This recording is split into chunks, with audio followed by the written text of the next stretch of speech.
Here are my top tips for planning a new garden. Hi, my name is Becky Searle. I'm the author of Grow a New Garden, the forthcoming book that tells you everything you need to know about how to set up a new garden, how to plan, how to make your beds look beautiful, how to overcome problems with pests and with soil, and everything in between. This book is not just a how-to, it's actually a why-to as well, and it explains how things work in the garden so that you have a deep and thorough understanding of how your garden works whilst you're going about making it a beautiful space for yourself and your family. So without further ado, let's get on with my top tips for making your garden look amazing. Number 1, plan your garden.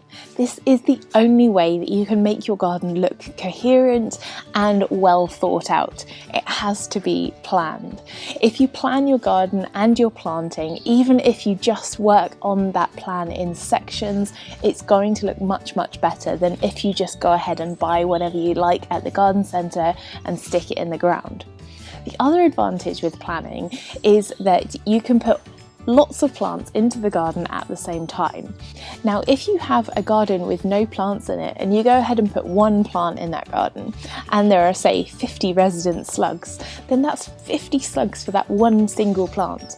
However, if you plant 5 plants in that garden, then we're down to only 10 slugs per plant, and at some point you're going to reach the tipping point where plants can grow faster than the slugs can eat them. So if slugs are a particular problem in your garden, then this is definitely a good strategy.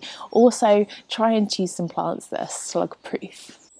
Number 2, make sure you understand the conditions in your garden. If you understand the conditions that you're working with, what kind of soil you have, what kind of climate you have, whether you are in an exposed space or a nice enclosed space, how much sun you have, how much shade you have, then you can pick plants that will enjoy being in your garden.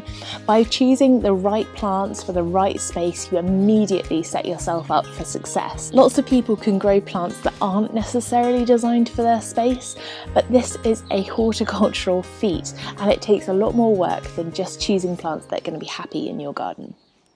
Number 3, create balance. This is so important in gardens and I'm always talking about this, but it's really important to have a balanced ecosystem in your garden and it takes time.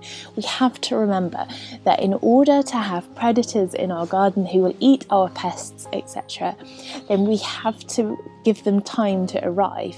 Pests always arrive first, and what you have is the number of pests will go up and up and up, and then the predators will start to arrive and their numbers will go up as well.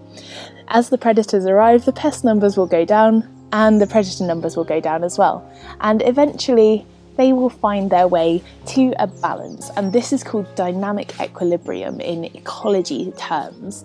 If you can reach dynamic equilibrium, then you won't have problems with pests in your garden and you will have a wonderful garden that you can just enjoy and it looks after itself.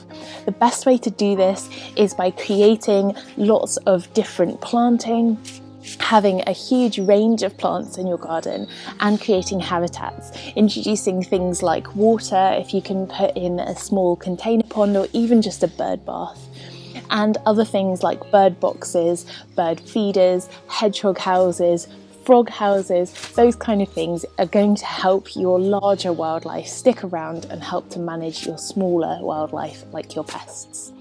If you have any tips, leave them in the comments below so that we can all help each other. Gardening is so good for yourself and for your community as well. So let's all help each other grow a new garden this year. And if you want to pre-order a copy of my book, go ahead and hit the link down below. Take care.